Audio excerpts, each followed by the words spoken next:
तो स्वागत है दोस्तों आपका आपके अपने चैनल विष्णु स्टोरीज में। तो दोस्तों आज बात करेंगे मेरे अपने दोस्त प्रकाश जी की, जो कि पेशे से एक एडवोकेट है। और कुछ लोग ऐसे होते हैं जिनको होता हुआ तीर लेने की बड़ी आदत होती है, और फिर पेशे से वकील है तो वहाँ पंगे लेना उनकी आदत पड़ गई है। तो जो स्टोरी है मैं सुनाऊंगा तो उनकी ही जुबानी सुनाऊंगा, जैसे कि उन्होंने मुझे सेंड करी है, भेजी है कि उनके साथ क्या हुआ। उनका एक शौक है, अकेले घूमने निकल जाते हैं वो। और उनके अकेलेपन का एक ही साथी है, उनका कैमरा। अकेले जंगल में भटकना, वहाँ फोटो खींचना अलग अलग जगहों की, पहाड़ों की, ये उनका शौक है। तो इसी शौक को वो पूरा करते रहते हैं और इधर उधर भटकते रहते हैं। जब भी उनका दिल करता है तो वो निकल जाते हैं। तो मैं प्रकाश जी बन के ही आपको कहानी सुनाता हूँ। तो इस शौक को पूरा करने के लिए इस बार मैंने चुना पंचमढ़ी टूरिस्ट डेस्टिनेशन को और निकल पड़ा अपने कैमरे को लेके पहाड़ों के बीच में। खूब घने घने जंगल, ऊंचे ऊंचे पहाड़, बहती हुई नदियाँ, खूबसूरत वातावरण, ताजी हवा, बड़ा सुकून मिल रहा था।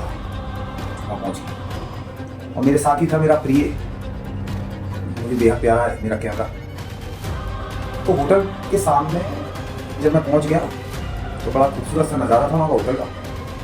खाना वाना खा के थोड़ा स्नैक्स लेके और मैं जिस जगह में आया नहीं था वहाँ पहली बार अपना कैमरा लेके घूमने निकल गया। लेकिन जहाँ ज़्यादातर टूरिस्ट घूमने जाते थे उसके उलट ही मैं दूसरी तरफ ज़्यादा पसंद किया। जहाँ सब जाते हैं वहाँ नहीं जाऊँगा, कुछ अलग करेंगे। जंगल था ही वहाँ घना सा, उसके अंदर ही मैं चल दिया, फोटो क्लिक करने लगा। तो सामने क्या होता है, बहुत ऊंची सी पहाड़ी मुझे नज़र आती है। तो पहाड़ी चढ़ने लगा मैं,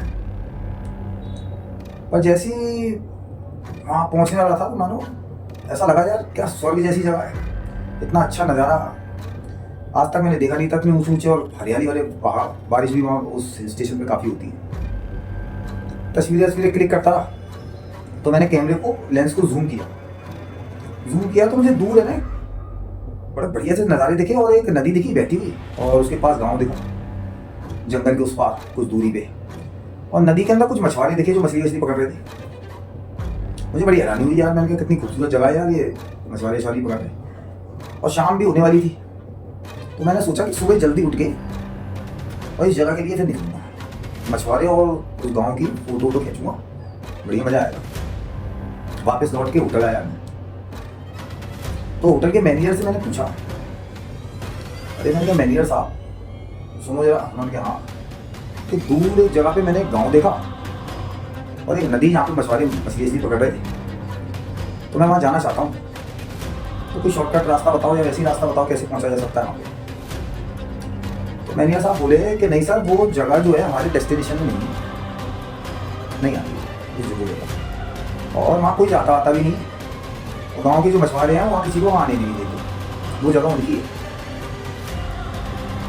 तो बेहतर यही होगा कि आप आसपास में यहीं घूमें, जो जगहें हैं आप वहाँ पे, आपको जाने की ज़रूरत नहीं है, सेफ नहीं है वो जगह। फिर मैंने ज़्यादा और पूछना पाछना उनसे ज़रूरी भी नहीं समझा। मैंने जब कोई बताना ही नहीं चाहता तो फिर पूछ के अपन को करना क्या। लेकिन मैं होटल में बैठा, खाना वाना खाया, तो मैंने ठान लिया भाई साहब, मैंने कहा कुछ भी हो जाए, जंगल के रास्ते सुबह जल्दी उठ के मुझे जाना है।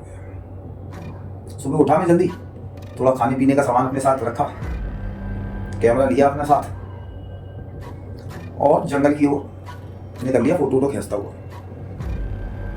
बड़े अद्भुत नज़ारे थे वहाँ पे, बड़े खूबसूरत जंगल। अपने फोटो खींचते हुए निकल गया। दोपहर 2 बजे के टाइम पे मैं उस नदी के पास पहुँच गया। गाँव भी देखने लगा, नदी के उस पार ही था। मैंने कुछ मछुआरे मछली पकड़ते हुए भी दिख रहे थे मुझे, शायद उसी गाँव के थे। आगे बढ़ा तो एक मछुआरे को मैंने इशारा करके अपनी तरफ बुलाया। मैंने कहा भैया इधर आओ, जरा बात सुनो। तो मछुआरा क्या हुआ, आगे मुझसे पूछता कि कौन हो तुम और इस तरफ क्या कर रहे हो। तो मैंने उससे बोला देखो भैया, मुझे आपके गांव जाना है, कुछ फोटो खींचूंगा मैं, तो थोड़ा देखना है कि आपका रहन सहन ये सब कैसा है, तो आप मुझे अपनी नाव में उस तरफ छोड़ दो, गाँव की तरफ।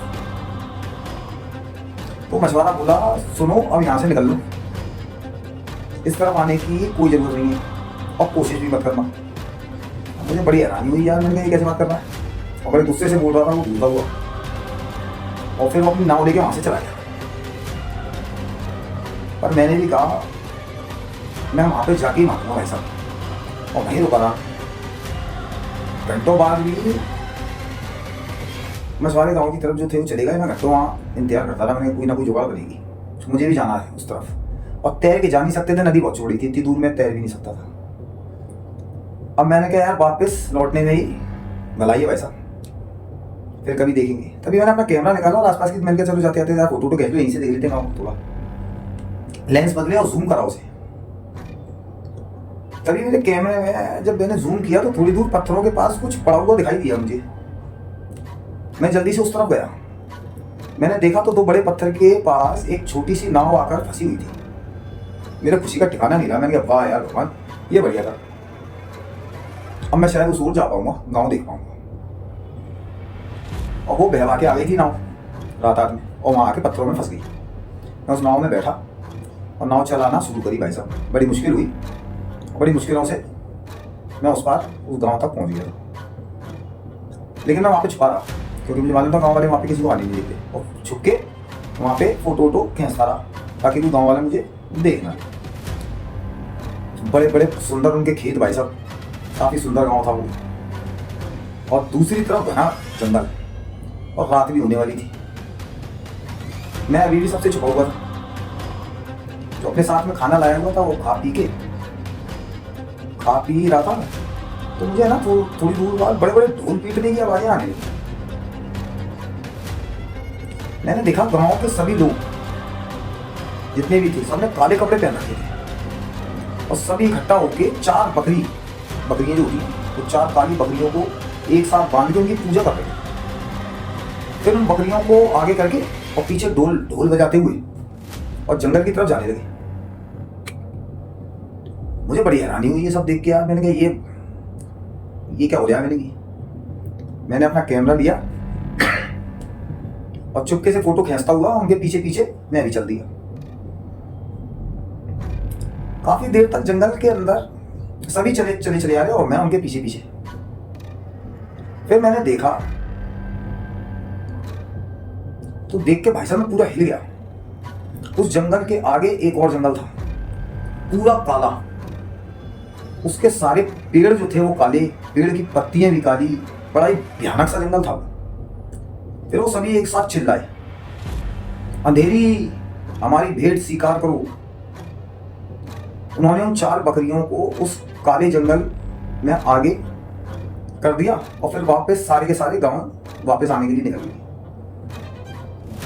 अब मैं दुविधा में फंस गया कि मैं वापस गांव की तरफ जाऊं या बकरियों के पीछे आगे काले जंगल में। अभी मैंने सोच लिया बकरियों के पीछे जाके देखता हूं आखिर वो जाती कहाँ है, पता तो चले कि कर क्या रहे थे गाँव वाले। कैमरा लिए मैं भी उस भयानक से जंगल में घुस गया। बकरियां भाई साहब आगे बढ़ रही थी और मैं छिपते हुए उनके पीछे पीछे बढ़ रहा था। रात में कीड़े मकोड़ों की आवाज़ आती है, बड़ी भयानक सी लग रही थी भाई साहब, बहुत ही ज़्यादा कीड़े मकोड़ों की आवाज़ें आ रही थी। और पहली बार मैंने ऐसा कुछ काला भयानक जंगल देखा भाई साहब, पेड़ भी काले, पत्ती भी काली, अजीब गरीब सा, बड़ा भयंकर सा वातावरण हुआ था वहाँ पर। और मैं अपनी आदत से मजबूर, है ना, फोटो खींचता हुआ चला जा रहा। काफ़ी देर तक बकरियाँ आगे बढ़ती रही। अब तो शायद मैं वापस लौटने का रास्ता भी भूल चुका था कि वापस कहाँ से लौटूंगा, इतना अंदर घुस गया। तभी अचानक सारी बकरियां एक घने काले लंबे पेड़ के पास जाकर रुक गई। काफी अजीब सा लग रहा था वो पेड़, उसमें से काला काला जो द्रव होता है ना वो भी बह रहा था, गोंदे जैसा बहता है। और भाई साहब पेड़ की शाखाएं भी ऐसी समझ लो भयानक, जैसे बालों जैसी लंबी चटाई वटाएं ऐसी लटकती रहती है ऐसी। बकरियां शांत खड़ी थी, अजीब सा सन्नाटा हो गया वहां पे पसरा हुआ पूरी जगह पे, ऐसा भयानक सा। तभी उस पेड़ से आकर कुछ साया जैसा उन बकरियों पे पास में आके गिरा। ये देख के भाई साहब मैं तो डर गया। एक बकरी अचानक है ना झटपटाने लगी। मुझे इस तरफ से ज्यादा कुछ दिखाई तो दे नहीं रहा था, मैं तो पेड़ों के पीछे छुपा हुआ था। मैंने पत्तियों को हटाकर बाहर निकला और उन बकरियों के पास जाने लगा। जैसे ही मैं बकरियों के पास पहुंचा, उसे देखकर भाई साहब दिल धकसक रह गया, कब्र सा लग गया। धड़कनें बहुत तेज हुई, मानो अभी मेरी छाती चीर के भाई साहब दिल ही बाहर निकल जाएगा। सामने एक बकरी को किसी साये ने बुरी तरीके से जकड़ लिया था और वो साया बकरी की गर्दन से खून चूस रहा था। तभी उस साये ने बकरी के अंदर गड़े अपने दांत जो थे वो नुकीले भयानक वाले वो बाहर निकाले और मेरी तरफ देखने लगा। उसके भयानक दांतों से खून साफ दिखाई दे रहा था कि भैया ऐसा ये खून पी रहा था। उसकी काली बड़ी बड़ी आंखें, लंबे भयानक बाल, मुंह खून से लथपथ, काला शरीर, बड़े नुकीले नखून, ऐसा समझ लो आप कि बस बहुत ही भयानक वाली चीज थी वो। ऐसा लगा था बड़ी भयानक चुड़ैल जैसी कोई चीज थी। मैं तो जैसे उसे देख के सुन्न पड़ गया था। आज मैंने किसी शैतान की ताकत को और शैतान को आमने सामने देख लिया था वैसे।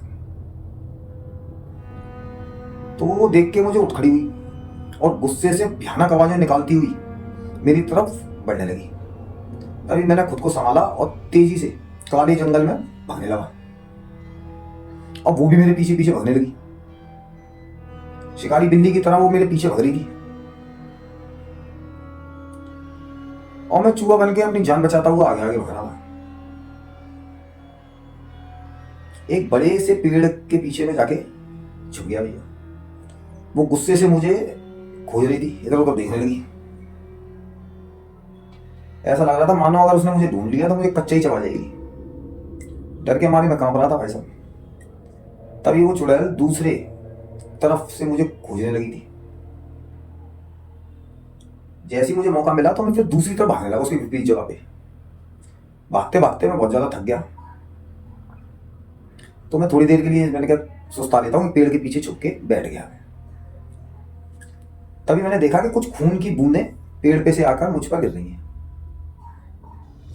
मैंने ऊपर देखा, मेरे रोंगटे खड़े हुए। पेड़ के ऊपर अजीब तरह से शैतान लटके हुए थे। उनके भयानक शरीर से खून निकल रहा था और नीचे गिर रहा था। जली हुई उनकी चमड़ी थी, जैसे जला दिया हो किसी ने उन्हें, और लाल चमकती डरावनी आंखें थी उनकी और मुझे ही देख रहे थे भाई साहब। अचानक सभी शैतान जितने भी लटके हुए थे ना ऊपर, पेड़ से रेंगते हुए मेरे पास आने लगे। मैं फिर पूरी तेजी से वहां से भाग खड़ा हुआ। डर का पागलपन और ये सब भयानक शैतानों को देख मेरी तो रूह कप गई भाई साहब। उस काले जंगल में आकर मैंने बहुत बड़ी गलती कर दी थी। बड़ी लकड़ी उठा ली भाई साहब। मैं उससे बाहर निकलने का रास्ता खोजने लगा भाई साहब। किसी भी तरीके से मैंने रास्ता मिल जाए भगवान भगवान करके और यहाँ से भाग लूँ, किसी तरह अपनी जान बची जाए बस, और यहाँ से जंगल से निकल जाऊंगा। मैं वहां से भाई साहब डरता हुआ कपता हुआ बढ़ रहा था। तभी अचानक कुछ दूर मुझे आग जलती हुई दिखाई दी। उसके पास पहुंच गया मैंने देखा उस आग के चारों तरफ लाल साड़ी और घूंघट ओढ़े हुए कुछ महिलाएं चक्कर लगा रही थी। मेरी जान में जान आई।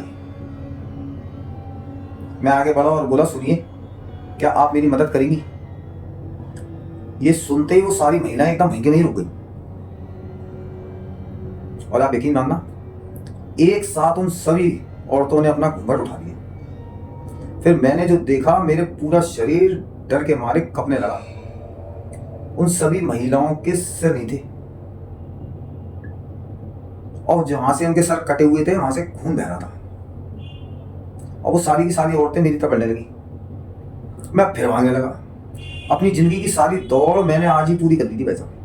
इतना तो मैं अपनी जिंदगी में नहीं दौड़ा हूं जितना आज दौड़ लिया। मैं फिर उस भयानक जंगल के इर्द गिर्द ही भागने लगा। शायद आज मेरा मरने वाला ही दिन था।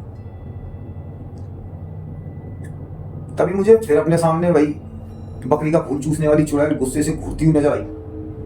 मैं फिर भागा पर वो चुड़ैल अब फिर पीछे थी। भागते भागते मैं गिर गया। वो चुड़ैल उड़ती हुई मेरे पास आने लगी। मेरा मरना तय था भाई साहब। मैंने कहा, आप मरे, आप कुछ नहीं हो सकता। तो वो भयंकर चुड़ैल मेरे पास आई। उसका भयानक हाथ लगते ही डर से कपते हुए मैं बेहोश हो गया भाई साहब। जैसे उसने मुझे हाथ लगाया, बहुत जोर का डर लगा, कंपन सी छूटी और मैं बेहोश हो गया। अगली सुबह जब मेरी आंख खुली तो चरपाई पे लेटा हुआ था मैं। आँख खुली तो मेरे सामने गांव वाले कुछ खड़े हुए थे। उन्होंने मुझे पानी वानी पिलाया। अब मुझे अच्छा महसूस हो रहा था। मैंने सारी घटना उन्हें बता दी। एक बुजुर्ग मेरे पास आया और बोला, बेटा वो काला जंगल श्रापित है, शैतानी ताकतों का बसेरा है वहां पे। तो मैंने उनसे बोला, मैंने कहा बाबूजी उस चुड़ैल ने मुझे क्यों नहीं मारा? वो चाहती तो मुझे मार देती, तुमने मुझे क्यों छोड़ दिया? तो वो बाबूजी बोले, उसने तुम्हें बचाया और गांव के जंगल के बाहर लाकर सुरक्षित छोड़ दिया। वो तुम्हें नुकसान नहीं बल्कि तुम्हें उस जंगल से बाहर निकालना चाहती थी। बेटा जैसे इंसानों का अपना बसेरा होता है ना, वैसी शैतानी शक्तियों का भी अपना बसेरा होता है। ये बोले वो बुजुर्ग थे वहां के बाबूजी। वो उस काले जंगल की शैतानी रानी अंधेरी है, जिसे हम प्रसन्न करने के लिए हर महीने बकरियों को उसके जंगल में छोड़कर आते हैं। मान लो कि बलि दे देते हैं बकरियों की, और बदले में वो उस जंगल में मौजूद जितनी शैतानी शक्तियां हैं ना, उनसे हमें बचाती है। और उन्हें सिर्फ उसी सीमा में रोक कर रखती है जिससे वो गांव में ना आए और हम लोगों को परेशान ना करें और तबाही ना मचाएं, पूरे इलाके में हावी ना हो जाए, उन्हें रोक लेती है। और वो हजारों सालों से हमें बचाती आ रही है। हमारी खेती उसी की वजह से होती है, फल फूल जो भी उग रहे हैं यहाँ पे वो हमारी रक्षा करती है। उसकी शक्तियों का हमें फायदा होता है, ये उन्होंने बताया। और वो उनके दुख भी दूर कर देती है, अंधेरी चुड़ैल जो थी। ये गांव उसी की वजह से खुशहाल है और संपन्न है। वो शैतान जरूर है, लेकिन उसकी वजह से हम सब जिंदा हैं। ये सभी उसी की देन है। ठीक है। मैंने मन ही मन में उसे प्रणाम किया। अगर वो ना होती तो मैं शैतानों का शिकार बन गया होता भाई साहब उस दिन। अब मैं फिर कभी इस जगह पे नहीं आऊंगा और ना ही ऐसी गलती करूंगा। ये मैंने उनसे भैया वादा किया, गांव वालों से भी और मन ही मन उस शैतान से भी किया।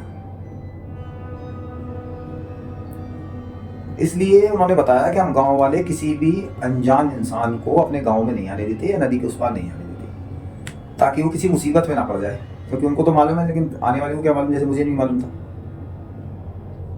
तो उस दिन के बाद से भाई साहब मैंने ठान लिया कि कभी भी ऐसी अनजानी जगहों पे चीज़ों, जहाँ जानी चीज़ें भी हैं, ज़्यादा गहराई में जाने की ज़रूरत नहीं हो। शांति से अपना जीवन बसर करो, उसी में भलाई है। तो एक ये था मेरे दोस्त का एक छोटा सा किस्सा। उम्मीद है आपको पसंद आया होगा।